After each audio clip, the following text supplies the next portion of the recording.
All right, excellent. Welcome back to Counterpoints. My name is Connor. Today I am with Chordman, also known as Pitt, and we're going to be talking about, I guess, black nationalism and guns and all that kind of good stuff. So, without further ado, take it away, sir. Hey, how you doing, man? I'm actually great. I'm very happy to have you. How do I phrase this? I have a few people who are regulars. I consider you to be one of them. So whenever I see a comment from you or from a few other screen names, I'm actually happy that I'm able to have kind of like an ongoing dialogue with people. And when I can bring somebody on and have an interesting conversation, that's always a really cool day for me. That's cool, man. I appreciate that, and I appreciate the invite too, because not a lot of people want to have these conversations. So this is a really cool thing. Well, if you could get me into trouble, I think that's good for the views. So if you want to take us into some take us into some forbidden territory, I'll be happy to follow you there, and maybe we'll just agree on everything. Maybe we'll find some contention, but either way, I'm very interested in kind of when you mentioned like the black nationalist perspective. Um, I how do I phrase this? I joined the military and I was in a unit that was like 70%, black guys. So I learned a lot. Basically, I was the ignorant Mayo white guy who had no idea what the fuck was going on, and it was kind of a crash course. And what was funny was kind of like the diversity of perspectives even in the group, right? Because black is a catch-all, but there's Caribbean black and Southern black and Northeastern black, and there's city and country boys, and there's mixed kids who have different perspectives on things than the guys who were raised in the hood, and like it's all this like blend of multiple different perspectives. So black to me does not it doesn't capture enough detail, I guess. Yeah, it's interesting with the way that technology's gone. I think a lot more people are starting to figure that out. Hmm. It's always been that way. Like we're not a monolith. I don't speak for everybody. A lot of times we're portrayed that way. Oh, come on, man. Um, Isn't that fucked up that like all of Black America is riding on your shoulders whenever you have a conversation about your perspectives? Absolutely. Yeah. So it sucks. You have to put that disclaimer out there because I know if anybody picks up my voice, I'll get some hate. I doubt it, but yeah, my positions have kind of evolved over time. I started out, I was raised Democrat, like most African American people are that are native, Hmm. that were born here. Went to libertarian. I tried everything. Went to conservative for a while. Came back left. Toyed around with some of the ideas behind Black nationalism, and it's like any other ideology. Some of it is useful, and some of it is not.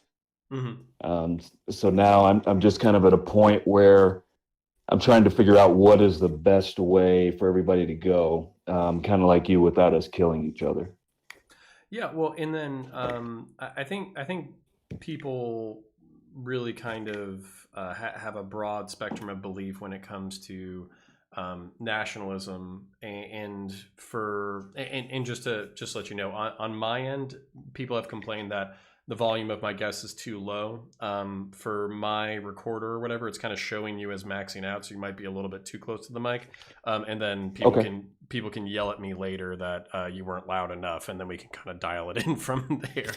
But the if you could just walk me through black nationalism real quick, because from what I read, just in a little bit of preparation for this, people think of whenever you identify a moniker and then you identify nation, it's basically talking about like collective identity and then kind of like the suppression of exterior groups. But what I kind of found interesting and what I read about black nationalism, it wasn't so much like necessarily and I'm sure there's a wide variety of these definitions, but it was more about maintaining a black identity in what's viewed as a broader hostile culture.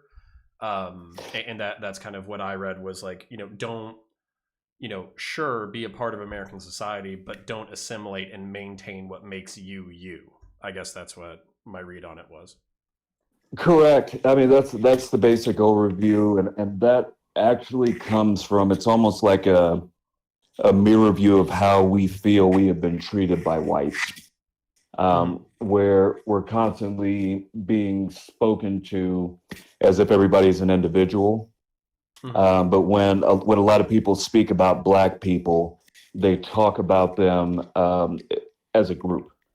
But it seems like a lot of times in conversations when you talk about white people, it's individualistic. Mm-hmm. So let me give you an example. Like if you compare, not getting into crime stats, but you talk about black on black crime. We are the only people that have that label. All other crime is called crime. We get black on black crime. When a white person does something egregious and it hits the media, it's handled in a completely different way.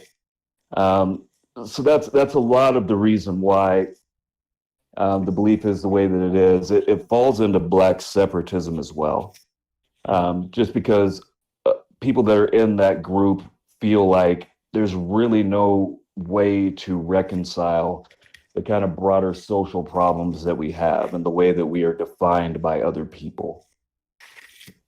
Well, so I guess my follow up question on that is so when people bring up black on black crime, I know that can be read as a dog whistle and all that kind of stuff. But Mhm. when you are talking, and to be honest, like I'm not trying to be insulting at all, but I think that the actual meat of the conversation and maybe the interesting part of the conversation actually would be kind of describing and tackling what are viewed if from an exterior perspective as like systemic black issues, which again is treating people like a monolith and not treating them as Mhm. individuals. But people bring up the fatherlessness rate or the homicide rate. Like I think it's like Right. 50% of American homicides are black youth. Now, actually working as a cop, what I found out was that I had a city of 15,000 that I worked in. 3,000 people were probably African American, living Mhm. in a predominantly segregated area, and even their bleed over into the rest of the suburbs was kind of like it was the predominantly black area, a mixed area of working class people where it was Hispanic, black, and white, and then it was like the white side of town. You know what I'm saying? Like Right. that's kind of even in the area that wasn't segregated, it was still just next to the area that was segregated, intentionally or not. Mhm. And of course, there's like there's other pockets, but these pockets are still pretty predictably racially segregated. And then what I noticed too is that if you really boil down the people who were committing homicides or were doing the drug dealing and the gang banging and the fighting and the stabbing and all that kind of stuff, out of a city of 15,000 people, you're maybe talking about 100 guys, Mhm. like 100 guys. So if you're looking at per capita, yeah, that might be higher than, let's say, all of the white suburbs. But at the same time, the amount of people who are actually doing bad shit is like less than 1%, I guess, or something like that. Right. As far as the people who are gang banging, shooting, stabbing, talking shit, all that kind of stuff. So Mhm. I don't know where you want to take it from there, but that was just something I observed. Yeah, I mean that's a better way to have the conversation. The issue isn't really with delving deeper into stats and trying to talk about the issue. It's kind of the way that the narrative is used. Hmm. So if we're sitting here and having a conversation like this about it the way that we are, that's 100% fine with the intent on trying to solve problems. Hmm. But that's not the way it is used by the media, and that's normally not the way that it's used in conversations. It's kind of used to assign blame, and it kind of it stigmatizes us as a group. You kind of see the what I'm getting at. Yeah, well, and that I guess that's Yeah. like that's my frustrating thing when I'm talking about because I try to grapple with reality as much as possible, so I try to concede facts wherever possible. But then when I Mhm. think you're right that when people bring these issues up, they're more looking for an excuse to perpetuate things as they are than they're actually looking for a way to proactively solve problems that might prevent these things from happening as often or happening in the future. And I think that's Exactly. one of my frustrations is because whenever I try to bring this stuff up, I kind of get like, I get lopped into the guys who are basically bringing this up to be douchebags, bringing this up to be supremacist, bringing this up to excuse the system and excuse our culture as it is. Whereas I'm trying to bring up the problems so we can grapple with them, and I'm actually very interested in kind of like the if we could break this cycle, we might not be able to do it this generation. We might not even be able to do it next generation. But if we took a long term view of the factors that go into these problems, and then we said, how can we break that generational perpetuation? I think that's an Mhm. interesting conversation. It's a good one. This will kind of play into the whole black separatist idea and Mm-hmm. black nationalist idea. The problem is broadly there's not and I'm going to have to speak for everybody on this, even though I'm not really trying to. There's not enough tangible evidence that most people think like you, and so a lot of this was done in a way of self-protection and harm reduction.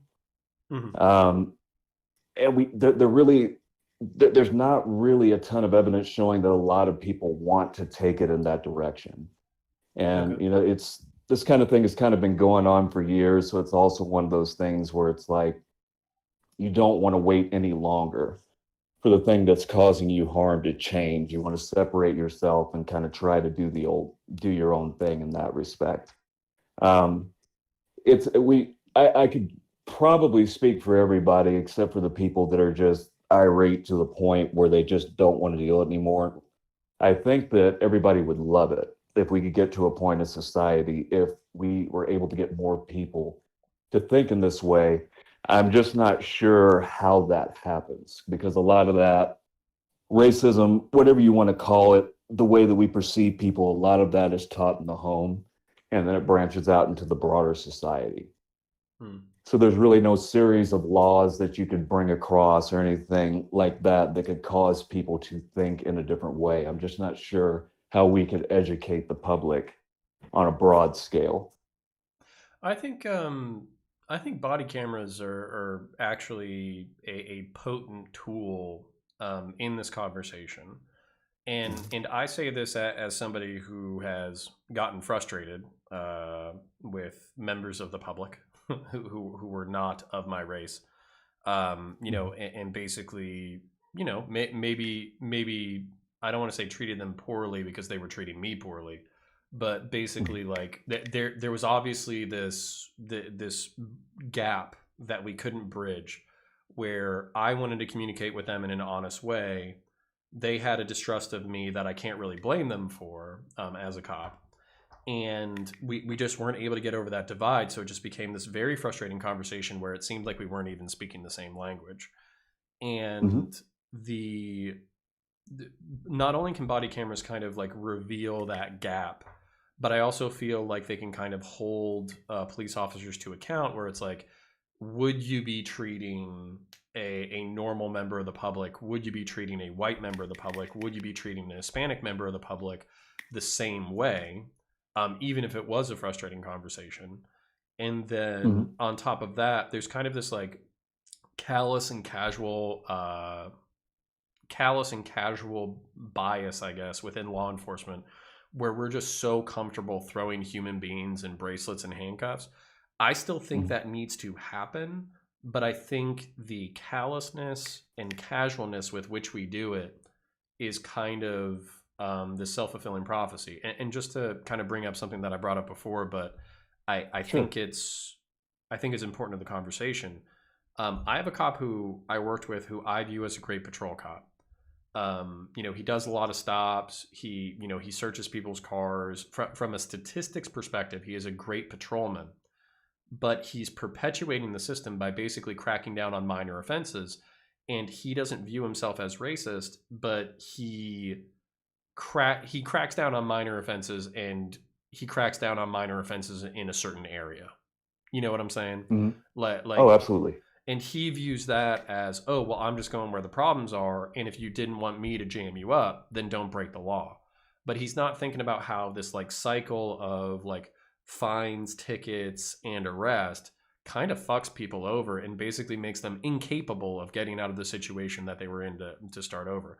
I know he would like very much disagree with me on this perspective, but it's like, do you really give a fuck if somebody is driving in a responsible manner, but their driver's license is suspended due to non-payment or non-renewal or something like that? If they're still a competent driver, he would say yes. I would say if that person's a competent driver and they're not doing anything worse than anybody else, why are we giving that guy a $150 ticket basically for an administrative or clerical issue?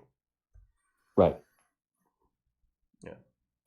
And that would 100% agree with that. I think it's one of those things that ends up being a domino effect, and then just causes repetitive cycles of things. Having been a cop, I mean, what would be your opinion on the best way to address something like that? How would you stop that? Since being a police officer, a lot of that, it seems, I'm not a cop, but it seems like it depends on commerce and kind of picking low hanging fruit, which a lot of times happen to be Black people. Yeah. How would you adjust that system? Yeah, I think I mean, you'd have to come at it from multiple avenues of attack.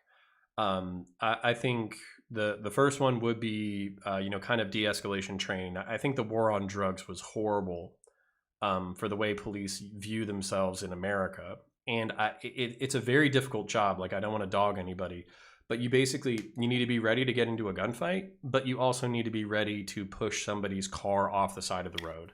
And you shouldn't be using a disabled vehicle as an opportunity to run their driver's licenses and get them in trouble for petty bullshit. You should view you interacting with the public when somebody is in distress as an opportunity to genuinely serve the public. And I think that was something that was like culturally very prevalent, probably 50 or 70 years ago, or at least that's a narrative that we tell ourselves, is that cops Hmm. were genuinely trying to serve the public. And then in the 70s, 80s, and 90s, we had the drug war, and we moved into this kind of like warrior mindset. I still think you need the warrior mindset for the bad situations, but I don't think that that's the way that you should be operating on a day-to-day basis. And that's the way that I think we should train people, is like, you're capable of violence, but your number one priority is genuinely serving the public. Then number two, I think body cameras help us expose the culture that's currently in there right now. If people are being callous, if people are being racist, if people are being assholes, and they don't really have a reason to, body cameras are going to expose that, and we're going to have a national conversation about what body cameras expose. All these controversial shootings from the past 5 or 10 years, if they happened 15 or 20 years ago, you would have had the police report, and that's all you would have had. So while these body camera videos sometimes are horrific, it actually causes the American population to have a conversation about why, how, and when police arrest and kill people, and basically what we're willing to accept as a culture. Right. And then the final component, I mean, I think I could list like another 10 things, but the thing would be remove the profit incentive from law enforcement.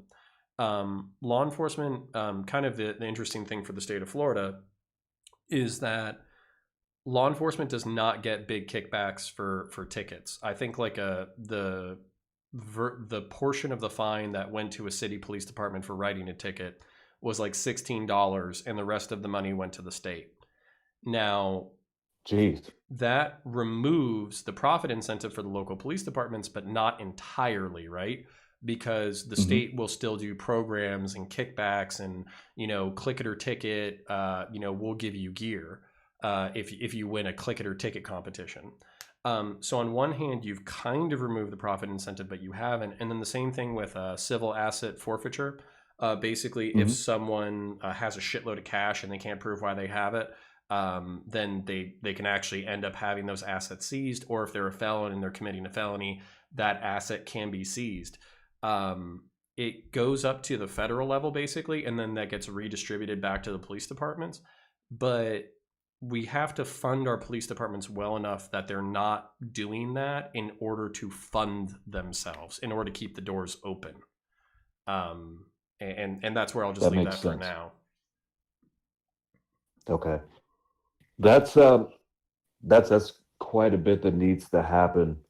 In your, I guess, in your worldview and your lens, do you see um, any whispers or any indicators that things are changing in the right direction Yeah, at this point? I think so. I think the Black Lives Matter movement, love it or hate it, was actually a huge shot across the bow for American cops that certain behaviors weren't going to be tolerated.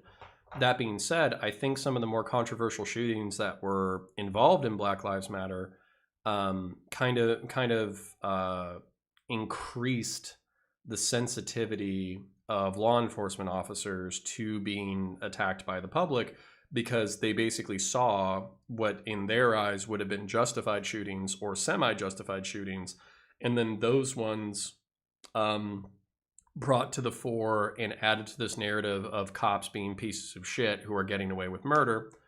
Um, but at the same time, you know, there are really bad shootings. Philando Castile is probably one of the worst shootings that I've seen.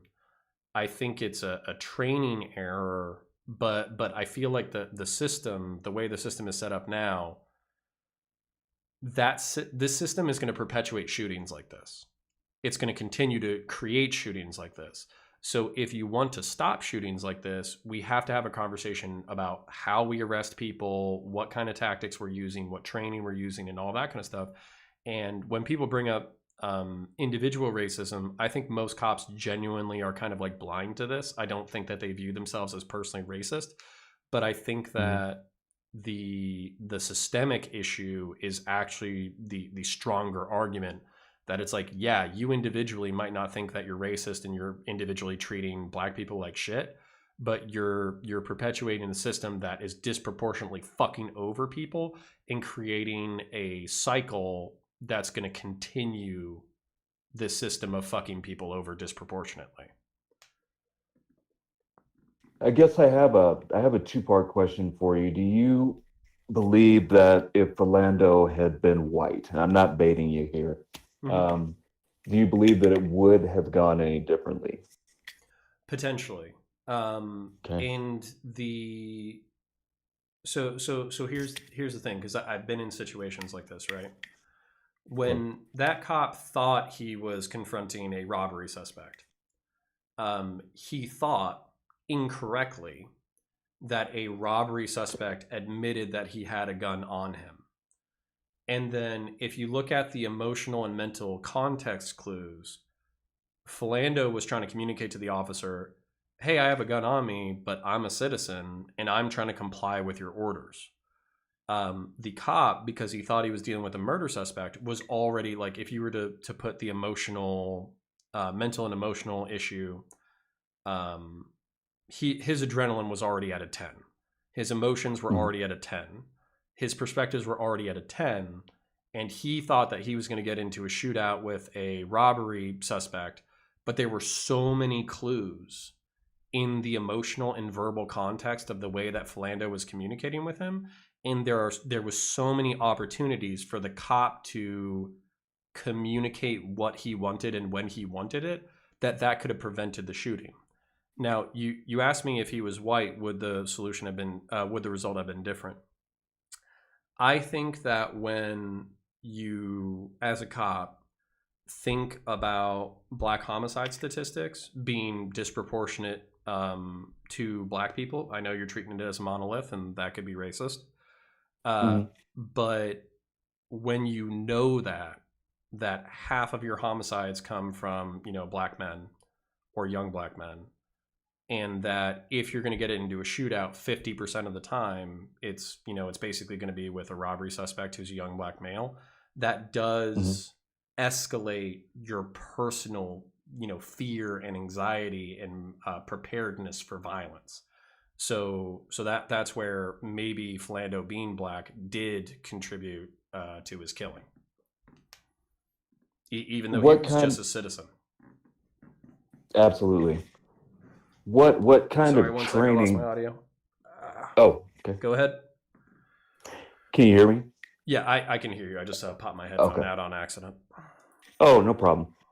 What kind of training do you think would be necessary to train that reaction or that thought process out? Hey man, Poss I'm supposed to be interviewing you. What the fuck? I know. Yeah. I'm You just can kidding. ask me whatever you want after this. Yeah, no, no. I'm very happy to talk about this kind of stuff. I think this is actually where the important conversation is happening. To be honest, a lot of people think that military training is the problem, because military training, they see that exclusively as escalating violence. But the truth is, modern military training trains in counterinsurgency. It trains in less lethal tactics. It trains in a lot, like the full spectrum of violence. You can kill somebody, but you can also do an armbar takedown, take them into the ground, and arrest them, which is kind of the training you receive for Marine security guard duty. Because if a bunch of people, if you're in a war zone and people are trying to kill you, you want to be able to kill them. But if people are at an embassy protesting in a foreign nation, you just want to be able to, put those people in Ziplocs without hurting them, because you don't want to create a publicity, international incident. So Right. military members are kind of trained in the full spectrum of violence, and their training is ongoing for years and years and years. And I very much value my training as a Marine. I don't know if you could condense years of military experience down into law enforcement, but I feel like what's happening is that cops are woefully underprepared for the lower situations of violence, like wrestling, grappling, de escalation, conversation, empathy, sympathy, maybe even like racial bias awareness, all of those kind of things. They can't just be like unprepared for a wrestling match, but able to shoot real good. Because what's going to happen is the second they start losing a fight, they're going to shoot the guy. Whereas if they were Right. more comfortable in a fist fight or a wrestling match, and they were also facing somebody that they knew they could overpower, that would reduce their anxiety and reduce their reliance on the gun. So I know a lot of people want cops to be trained almost like less violently. I want them to be Hmm. trained for the full spectrum of violence in a better way. I can definitely see that argument, Yeah.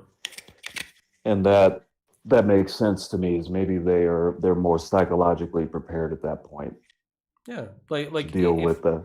if you're like a tiny cop with a chip on your shoulder, and you get by talking shit to people, and they bow down to you because you're wearing a badge, but then you bump into somebody who is not listening to you and is fighting to you, and you're not confident in your ability to fight and subdue that person without your firearm, then you're more likely to go to the firearm. And that's kind of what I think a lot of these situations are, with Michael Brown being the perfect example. Punching a cop in the face is not good for your health, right? No, it's But not a good plan. could a cop, using his training and techniques, organize a situation in which he confronts a robbery suspect, but also uses his partners and his training and his knowledge and his tactics to bring that person in alive, especially if that person's unarmed? And the answer to that question is unequivocally yes. Um, the cop in that situation, I think his name's Darren Wilson, he could be justified from a use of force perspective, and that's why he didn't catch time. But basically, his tactics were borderline negligent and created the situation that led to Michael Brown's death. And like maybe I need to do a breakdown of that sometime so it doesn't just sound like I'm talking shit. Yeah, that would actually be very informative. Yeah. Some of the videos that you've done on police work are some of my favorite because it helps me to look at it in a different way. Yeah, well, and I guess that's my question because I'm like I'm very happy to talk about police stuff and very happy to talk about these issues, but I also kind of want to get to the other side because Yeah. this channel is already me just ranting into a camera for vast amounts of time. like I do want to mix it up a little bit and have other people share their perspectives. So Yeah. I guess my thing is you kind of experimented with the right, libertarianism, conservatism, like all that kind of stuff, which I know Mhm. can, at least for some people, not trying to put, words in your mouth or experiences into you that you don't share. But I know Right. that moving to quote unquote the right wing to some people who are Democrats and liberal and left and black, that can almost feel like somebody betraying their own interest. So I was wondering if you could speak to that a little bit. Yeah, it absolutely does. When you move outside of anything that's democratic, as far as your common person is concerned, it comes across that way that you're basically voting for people that want to do you the most harm. Hmm.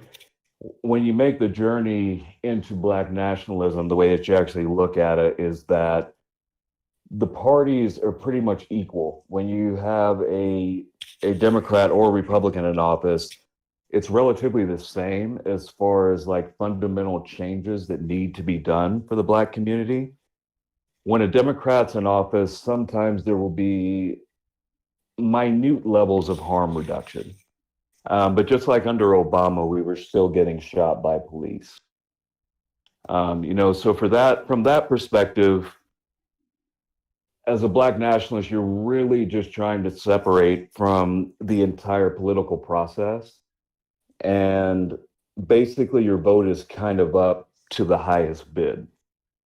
So whoever presents the agenda that is going to benefit the black community in the best way possible is the side that we're going to vote towards. Otherwise, we're sitting out. Yeah, that's actually an interesting perspective too, because a lot of conservatives and a lot of Republicans and libertarians, they really do, at least I think nowadays. Although I think fascists and ethno nationalists are making a huge comeback. I think they Mhm. really view themselves as like civic nationalist, where if you were gay but you were Republican, or if you were black but you were Republican, or you were Hispanic but you were Republican, the right wing is big enough to incorporate people, and I think in one way it's like very self-serving because they just want to expand the base so they can actually be politically relevant.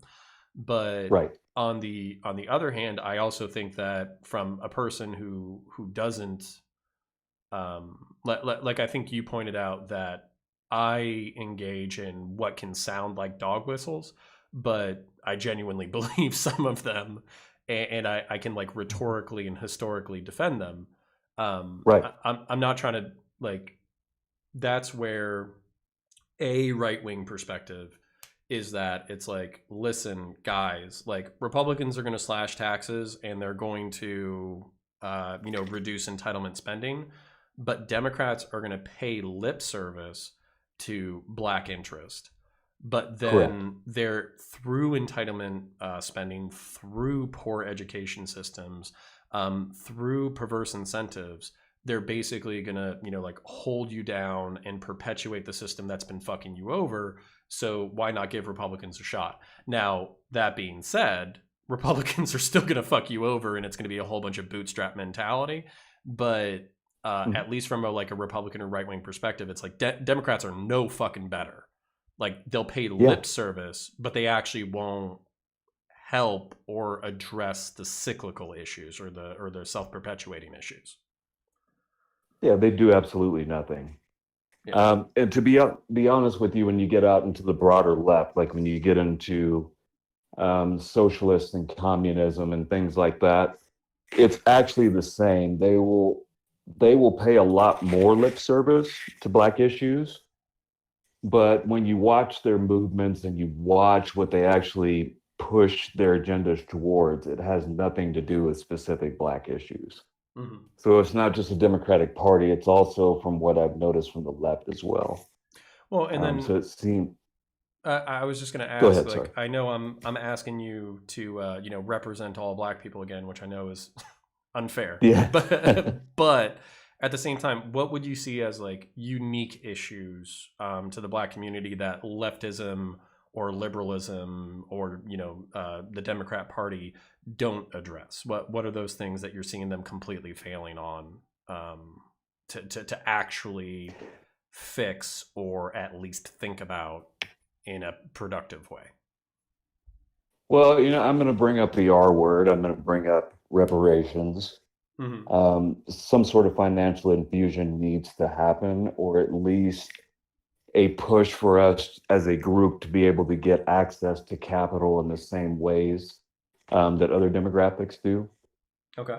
Trying to think of some of the other issues that I would say. Education is one. The way that school funding works. Um, that's another issue that a lot of lip service is paid towards. Um, Well, there, so no, go go ahead, ahead. please. There's just quite a few things. I mean, the main two would be access to capital and education. Okay. Would be the top two. Well, then I let me push back from the Chud right wing perspective, but then let me propose a solution that maybe we would agree on. Sure. So the right wing thing would be, for instance, like the housing crisis of 2008, which Hmm. I get it, it's a Chud take. Just hear me out. But Sure. the Chud take on that was that it was an attempt to offer people mortgages who did not have access to capital that you would typically expect. Like, they didn't have any assets, they didn't have a good income, but they didn't have to prove any of that stuff, so they were able to get mortgages that they normally wouldn't. And then that was kind of left up to the market, and then the market, surprise surprise, when unregulated, was extremely predatory, took advantage of people, created a bubble, and then pop. So to a libertarian, or an ANCAP, that would be an example of well-intentioned government intervention, basically leading to a market crash. But Hmm. that being said, what about for me, that I think that would be like the right wing Chud counter argument, is that we tried to do capital infusion, but I think it's almost like bad faith, because when you leave a deregulated market and you allow predatory lending, how is that actually a ladder into the middle class, right? um, Hmm. but what about more of, for me, basically universal pre-K, Hmm. universal quality education. So I know that education is currently funded by district right now, but basically more of like a pooling of statewide resources, and then a redistribution that's more equal. An actual emphasis on education, like reducing class sizes, hiring quality teachers, paying quality salaries, reducing administration, K through 12, and then kind of like the way the military has the GI Bill, where it's low interest or no interest loans, tuition at public universities for free, and then maybe not a stipend, but the GI Bill incorporates a stipend for Hmm. getting access to college. So if you saw that, and then also veterans have access to VA mortgages, which is basically like state subsidized, low interest, no down payment mortgages.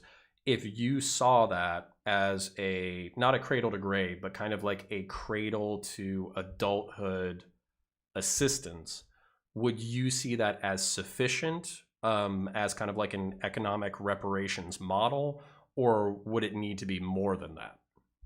It would need to be more than that. Okay. What Just would be the because more of it? of the history of harm. Um, everyone. This is kind of, I'm trying to explain this in a way that doesn't come off really aggressive. Do it. No, no. Because Be because aggro, I man. We've been crazy nice the entire time so far. Be aggro. Like, it, it it comes from a place of okay, so you begin with slavery. After slavery, obviously we were screwed out of the Homestead Act. mhm, Going all the way to the future, there's never really been a point where we have been made whole since we are citizens. mhm. And because of that, there's always going to be the individuals that do well, basketball players, rappers, there's black doctors. But again, that's individualism. As a group, we are looking at being at a net worth of zero by 2030, I believe. A net worth of So, zero. yes, Is that because of like assets and assets versus debts basically being a total net worth of zero? correct. Okay. So, because of that, and because of the history of harm, and where other groups I'll just say we had more avenues to succeed than we did. When you have a situation that has that large of a disparity, Mm. there's not going to be a policy that would broadly affect everyone that is going to bring us up as a group enough to survive. You see what I'm saying? Okay, so I mean, what would that be? Would that be like a one-time cash infusion? Would that be loans? Would that be grants? What would be that financial or material solution that we would actually be like, okay, we fucked you over for roughly 400 years. Yeah. Here's a dollar amount. Let's settle for this. Like what does that look like? You know what I'm saying? That's the difficult thing. It's all the above. The reason why it's important is because again, as Americans, we talk about things on an individual basis, but when it comes to financial things, it's all about group dynamics. So if you look at the individual net worth or the spending power of all different types of demographics is drastically different from each other. Hmm. So to be honest with you, it would probably be a combination of all of those things that you mentioned, Hmm. just to get us as a group to a point where we can play ball. There's a lot of industries that we are employees in, but we have no ownership in. Okay. So economically, we are at an entirely different level than everybody else. There are entire fields of study, businesses, disciplines, all kinds of things that we don't even have a foot in. And you can say it's for a myriad of reasons. And I'm not one of those people that are going to say that there aren't things as a group that we can do better. There's no one that's perfect, Hmm. but there are just opportunities that need to happen so that we can exist on the economic stage. Okay. Well, and then I'm really trying to nail down pragmatics and give me 1 second because I'm just Sure, I'm trying to do some math on the fly and it's a little tough for me. So sure. thousand I'm not a math million guy either. yeah, thousand million billion trillion, and then let me just check that out real quick again. Sure. Thousand million billion trillion. Okay. So I guess the thing is that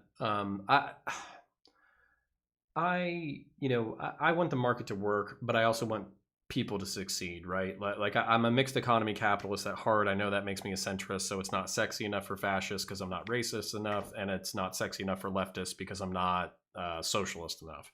But you know, to I know it's easier to just jump into an extreme faction and then just, regurgitate talking points and then kind of do that.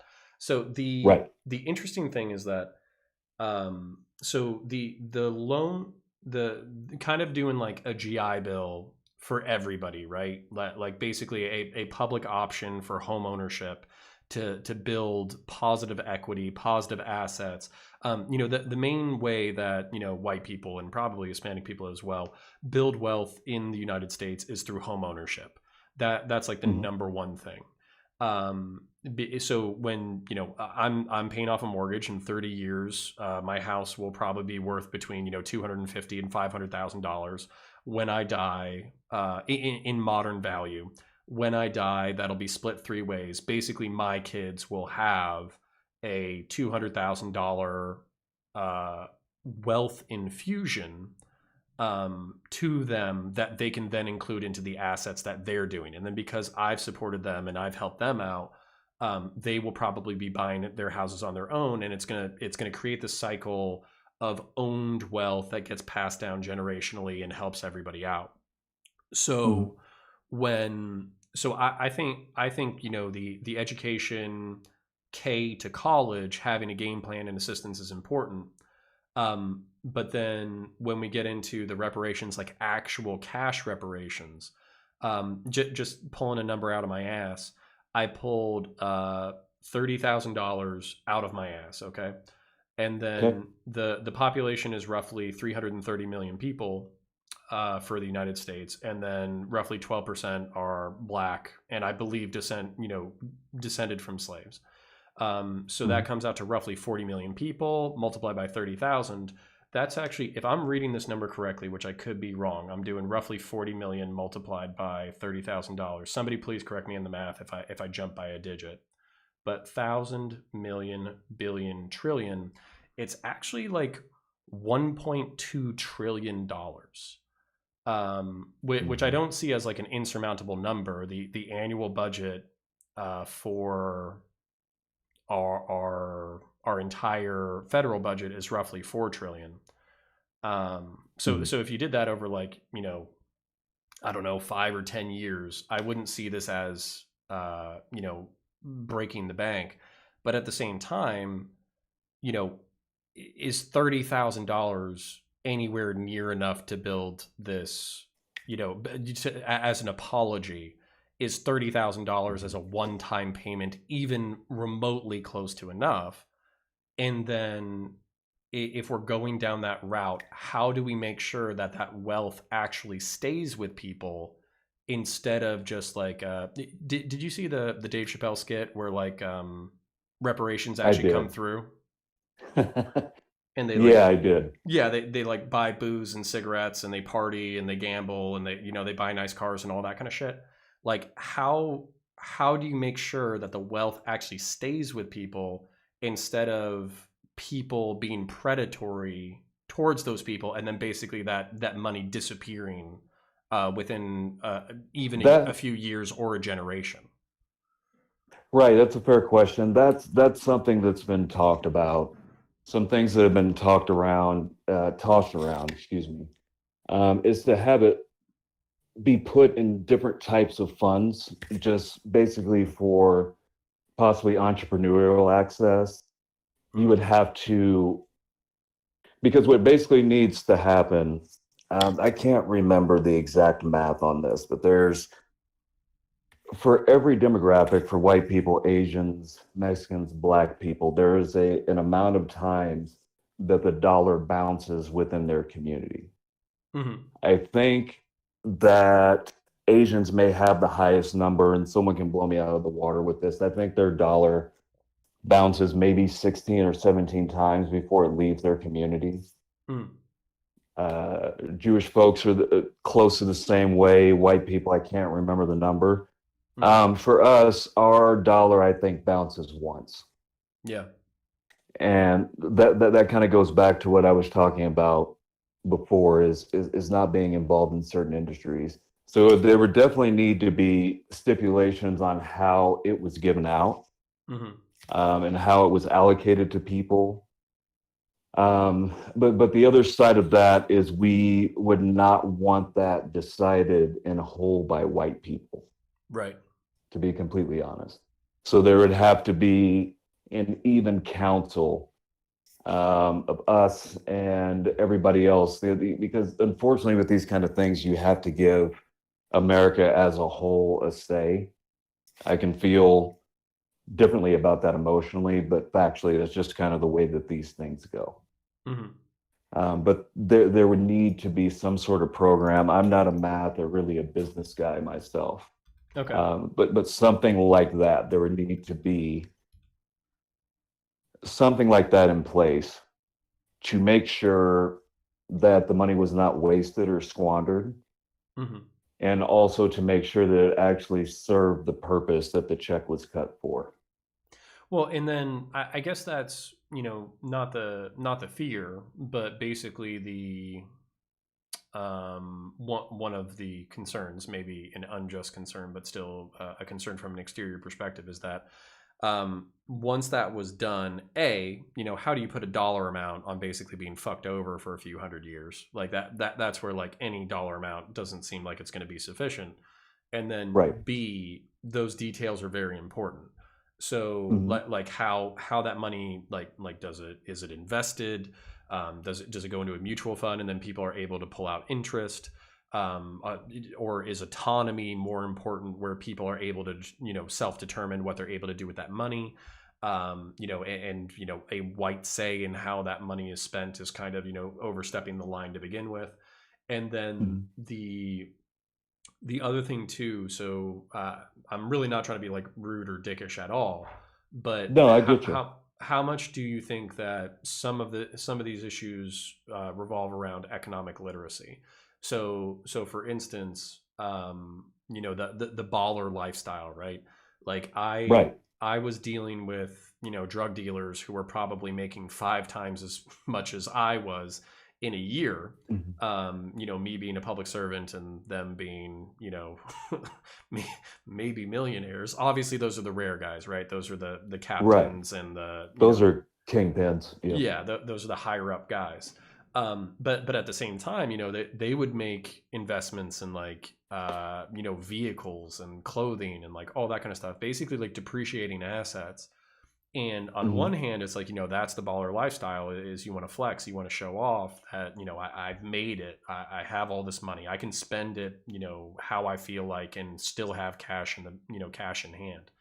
But Mhm. at the same time, from like a mayo white bread, perspective, investing in a car is like, that's like one of the worst things you can do. Like even if you buy a $250,000 car, the second you drive that shit Right. off the lot, you've lost It 20 to 30% of the depreciates. value, and in the next 10 to 20 years, it's virtually going to be worthless. Exactly. So that's kind of where like how do you see economic literacy playing into this entire problem and its entire solution? It's a big one, and there's a reason for that. There's actually quite a few reasons for that. That type of lifestyle kind of breeds that type of behavior. It's fast money. It's dangerous money. It's very difficult to keep it long term because of what you're into. Hmm. I'm not making excuses for their decision process, but just kind of the psychology behind it. But financial literacy is absolutely huge. As a culture, there are pockets of us that have actually gotten that together. Like you have successful Black people Hmm. that can be examples. As a whole, I would say some of that plays into how we are accepted into, the financial part of society. Even things as simple, and I can give examples of things that my parents went through when they were trying to invest, and these are all anecdotal.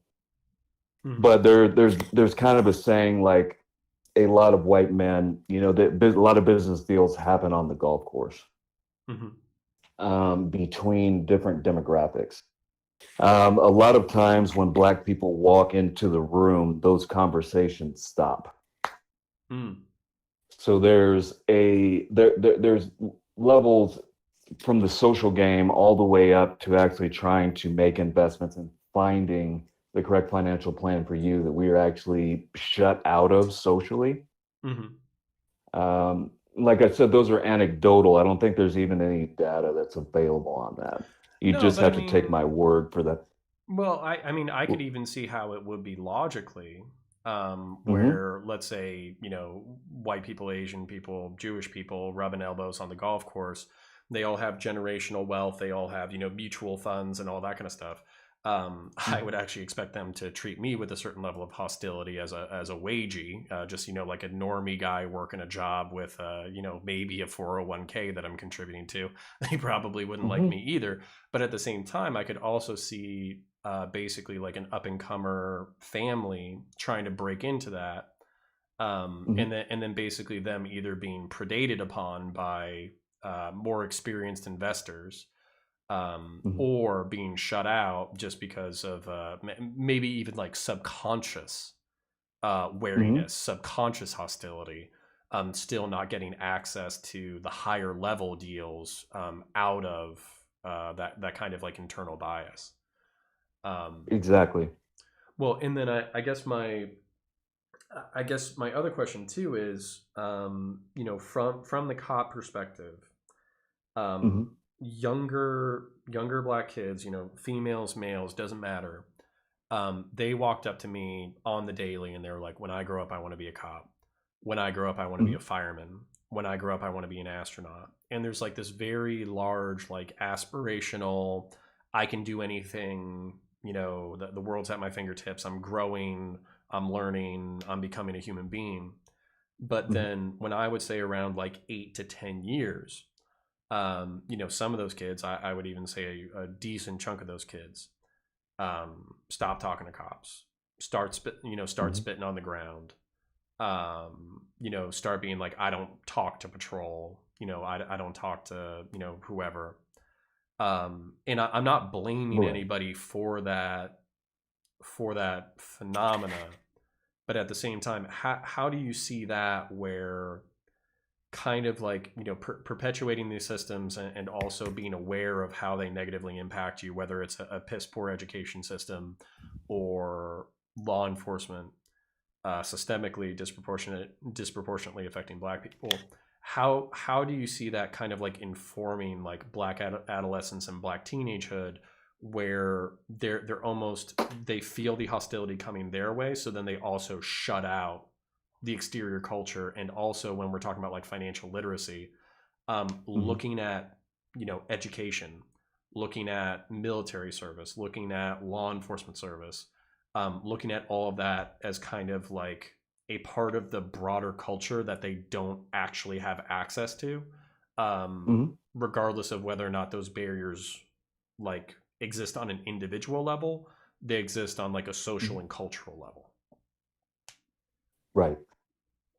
That's a tough one. A lot of why you probably saw some of that change over is as you grow older as a black male, you witness and deal with different things.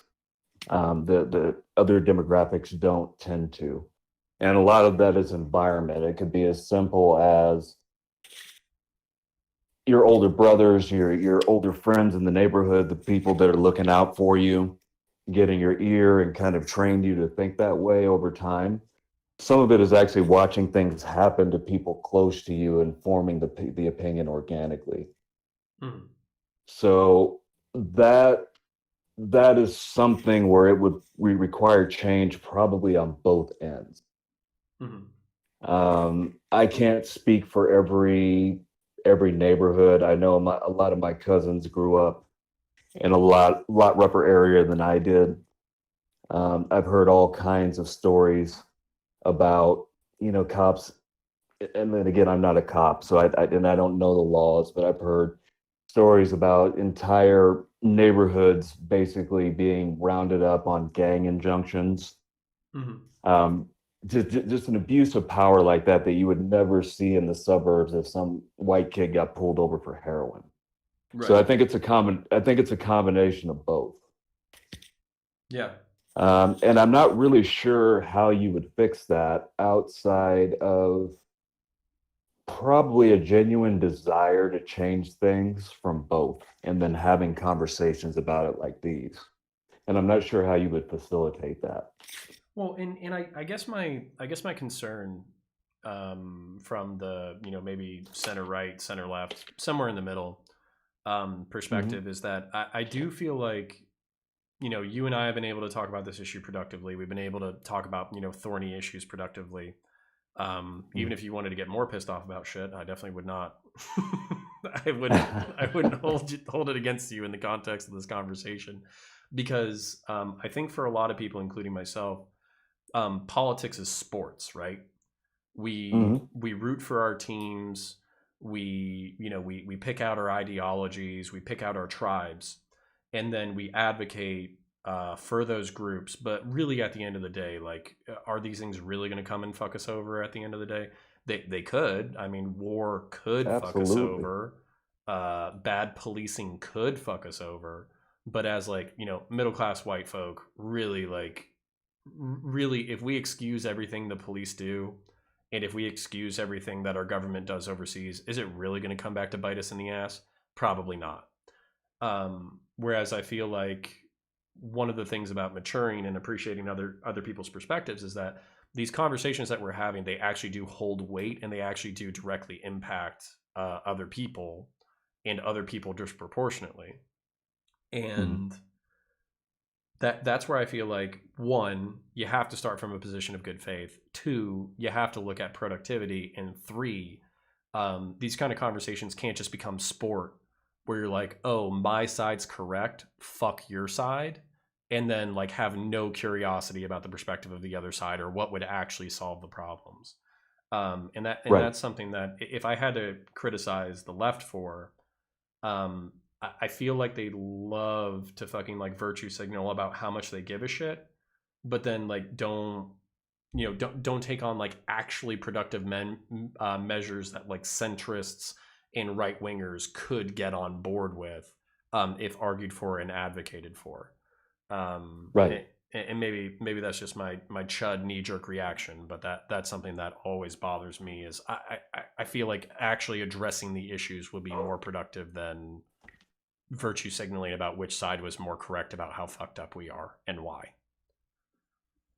Yeah, I agree with you 100%. There's so much of it is very sticky. So like we've gotten to a point where people kind of pick their own version of truth, and there's a lot of the black experience that there's no data for, Mm-hmm. but is very real. Like I can give you a quick example. My parents were both professionals. My mom was in the medical field. My father worked with his hands, bought their house, was told by the real estate agent that in order to get the selling price that the home was worth and what they needed to get out of it, that they would need to take all the pictures of the family down so the buyers did not know that black people lived there before. Jesus And that's Christ. a very common thing. So there's no data on that. But if you Mm-hmm. talk to any black homeowner, they will back up everything that I say. Yeah. So we're talking about a falsely inflated housing market in white people's favor in that instance. So it's things like that, and there are a multitude of things like that that we could probably break apart for hours. That things like that are what I worry about getting fixed, Mm-hmm. and it's actually those kind of things that tend to push black people towards black separatism, towards black nationalism. Because you go through a little, quite a few of those things daily or throughout life. And who are you going to go cry to about that? There's no organization for that. There's really no way to prove it. Well-known fact, but it's some of that kind of social phenomena that just happens to us. It's things that we deal with. Yeah, and just to um, share a infinitely smaller and infinitely dumber example of kind of like prejudice and bigotry, Mhm. that I experienced as a white person, Mhm. was I went to Japan, and I went to Okinawa, and we went to a hip hop club, and believe it or not, for military guys in the mid thousands, being a black guy was like a blank check for hooking up with girls. Like you did not even have to be an attractive black guy, and you could get a slew of Japanese girlfriends. It was very popular for black Marines to pick to go to Japan because of their popularity.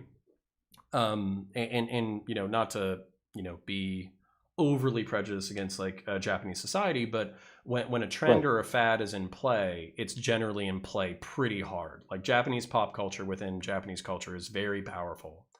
So you know, white guys like myself were kind of out. You know, like we're not cool anymore. We're not thought of as like aesthetically pretty anymore. Doesn't matter how good looking you are. You know, you're just not popular, at least in the specific hip hop scene in Okinawa. So Right. I kind of had this experience of like going to the club and like trying to hit on girls and talking to them and like all that kind of stuff, and then just like rejected like 30 times in a row. You could you could chalk that up to like, you know, maybe you just got no game. You know, Hmm. maybe you know the girls just aren't into you. You know, maybe Positive there's thinking. like 10,000 reasons why you could get rejected in the club. But what I noticed is that it was like it was very knee jerk. It was very immediate. It was very judgmental. Like we didn't even have a conversation or an interpersonal interaction that was more than a few seconds. So I can't say that it's because I was white, but at the same time, there's like that nagging doubt in the back of your head. It's like, is it because I'm not popular? Is it because there's like I'm not cool? Like even though I'm a nice guy, is it because of my Right. race? Is it because of something I can't control? And that doubt and that like nagging feeling just kind of stuck with me, where I was just like, holy shit! Like, is this what people experience back in the United States all the fucking time? And that really stuck with me as a moment of, you know, just imagine getting fucked over for things that you couldn't control, but not really Right. being able to articulate it without sounding like a fucking crazy person, because other people would be like, oh, there's other reasons why you were rejected. Right.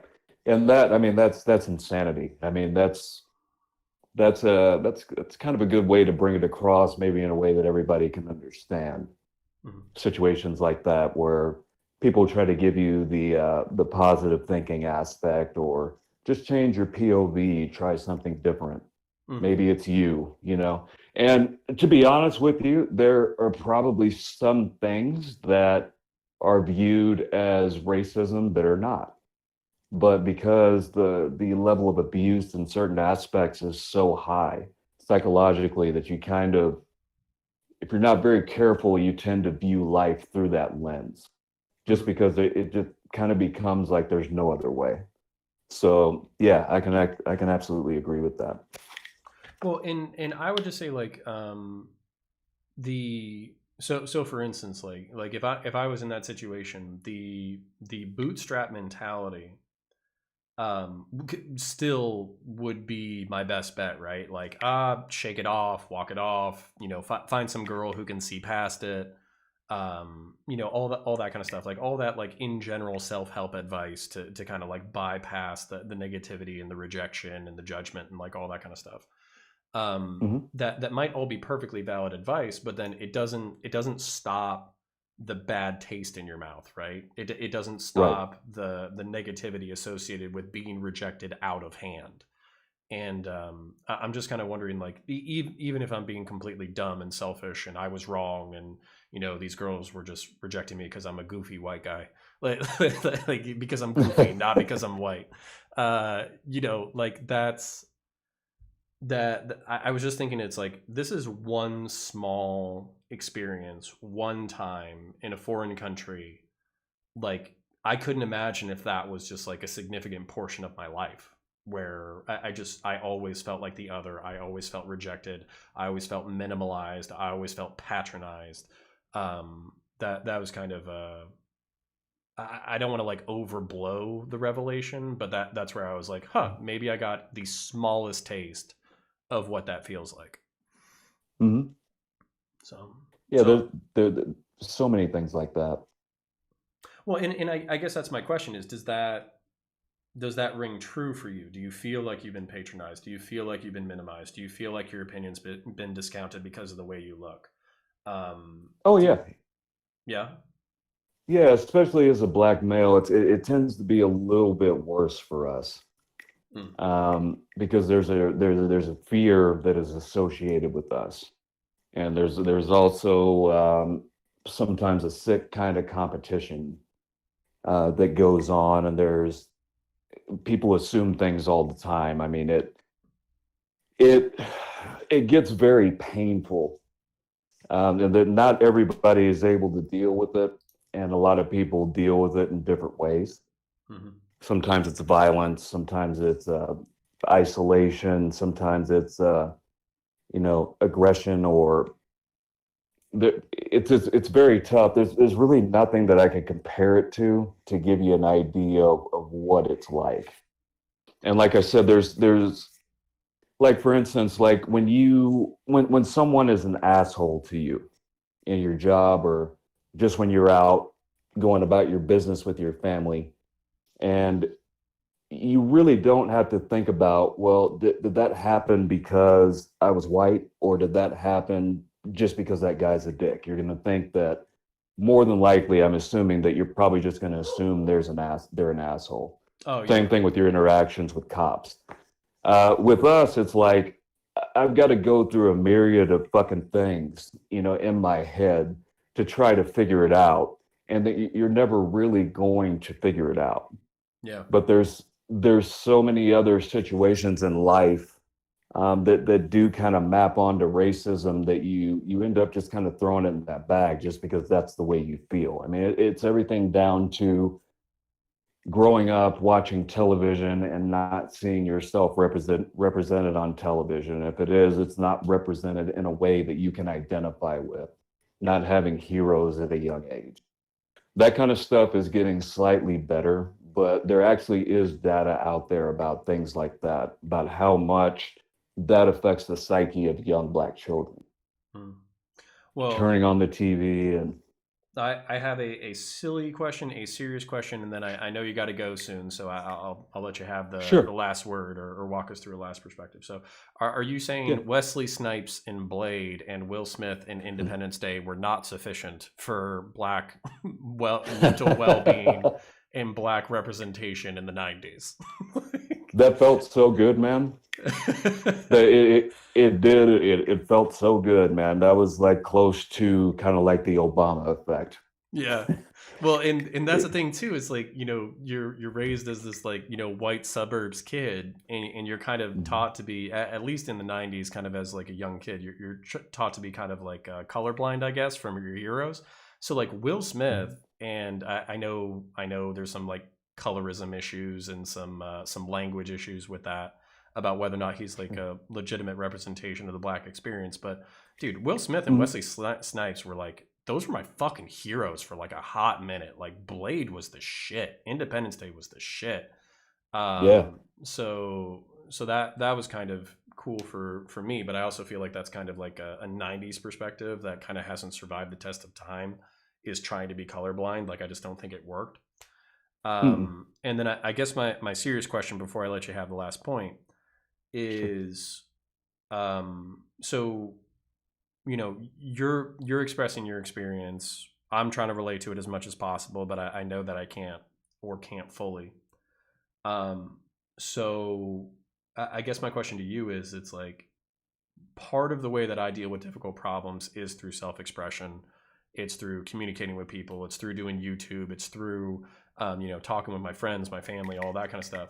But Mhm. just how often do you think it's articulated, this like despair and depression and anxiety, over feeling like the outcast and the other, um, within that experience, where some people are telling you to buck up, some people are telling you to reject the broader society. Like I have to Mhm. feel, I have to suspect that that creates a lot of conflicting emotions, and even the articulation of that emotion is difficult. Absolutely. Yeah, it's one of those things where amongst each other we talk about it in different ways. There's always in-group jokes. and things of that nature. Deal with a lot of it through comedy and just common understanding. Sometimes it's spoken out in conversations like this. It just kind of depends, and it actually changes generationally. Mhm. So, our boomers dealt with it in a different way than I'm an Xer, than we dealt with it, and what I guess Zoomers are doing now. Mhm. Um, and there's some similarities too, but yeah, it's a shared experience. So I had a white buddy of mine ask me why every time I see another black male on the street, I say what's up. Like we always recognize each other. We Mhm. don't know each other personally, but and it's because of that shared experience. I don't Mhm. know if you've ever picked up on that. Yeah, I Um, mean, a little bit. Let me share my feelings. like yeah. the cool thing about deploying with the black unit for like 7 months, so it was like 70-80% black.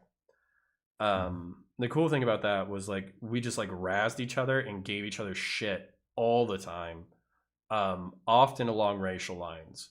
But what happened was this like very in-group intimacy because we understood each other so much and we given each other so much shit that like basically we were really tight.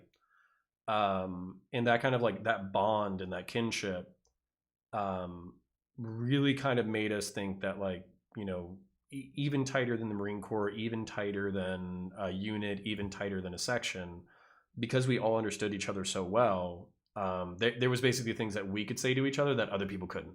You know what I'm saying? So that's like Right. that.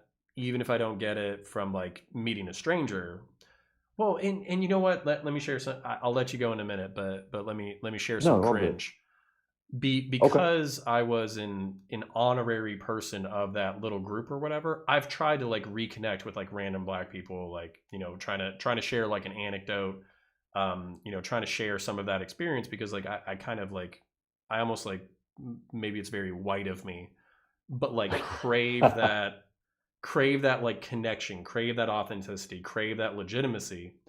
And I've been rejected a few times, which is that's my cringe to deal with. That's not on anybody else. But you want to show a deeper understanding. You want to show the fact that you give a shit. Like you want to show that you care. And that always stuck with me. Like I still love those guys. So long-winded way of saying that I've said some cringe stuff to random black people trying to be their friend. Like, so. Yeah, I feel you. I hear exactly what you're saying. It's yeah, it's tough. The rejection part is probably all about that pain and probably a lot of bad experiences and just the way that we as a group tend to move through life and how we're treated. Mhm. So I would say you're probably not going to get that kind of response from everybody that you attempt to have a conversation with. I would just say, aside from the emotion that you feel about it, just try to understand, think about it as like having a daily beating from the same people all the time. So you're not necessarily going to walk up to someone that you view as a bully, not getting into the right or wrong aspect of it, but it is personal, but it's not. It's not on you as a human. It's just the way that it is. Yeah, and Um, that's what I told myself too. It's like you yeah. don't know me, you don't know my experiences. You to me, I'm just another fucking white guy that you met for 20 fucking seconds, right? Like, and I'm not going to be able to tell you why I feel like I want to talk to you on a deeper level in that short period of time. So it's really it's vanity, it's stupidity, it's cringy, seeking of authenticity. So to me, it's like what's more important, them basically seeing this like random white dude trying to empathize with them and failing, or their like you said their kind of sense of like who the fuck are you basically, and them having Yeah. good reasons for that emotion of who the fuck are you. Yeah. Yeah. Yeah. Absolutely. I think that's probably going to be, if we ever got to a point where it was a post-racial society, which I doubt, that would probably be one of the hardest things to overcome. Mhm. It's just the lack of trust and the lack of respect between the different demographics. Yeah. That's something that's kind of generational. That's very difficult to get out. I would like to think that eventually we get to a place that's close to that. Try to be optimistic, but um, so far history just doesn't bear it out. Yeah. Well, we'll fucking try. So, Well, yeah, um, that's all you can do. yeah. Well, I know you got to go, man. So I don't want to hold you any longer. Is there anything else you want to share? Anything else you want to say before we wrap up? I'm sorry, you cut out on me. I didn't hear what you said. Yeah, I was just saying. I know you got to go, and I don't want to hold you any longer. I know you got a family and stuff to do too. So I was just saying, was there any last points or last comments you wanted to make before we dip out?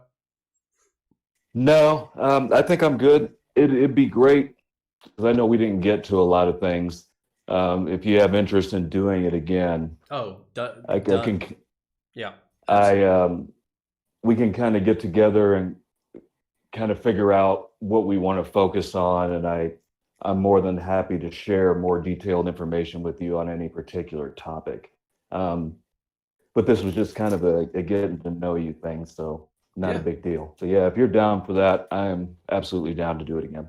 100%. This was an awesome conversation. I very sincerely enjoyed it. I very much appreciate you taking time away from your family to come talk to me. And then I'll get this posted the next couple of weeks. And then if you want to schedule another time, and we can kind of stick to an outline a little bit tougher, but do that. That's always my problem. Whenever I have a conversation with somebody, we beach ball all over the fucking place. So um, It's hard, man. it's fun though. Like Yeah. I like picking people's brains. I like going wherever the conversation flows.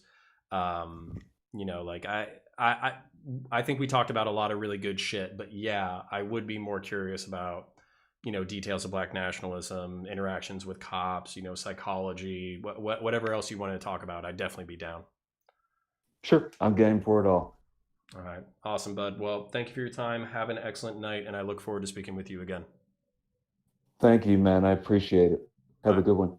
you too. Bye bye. Bye.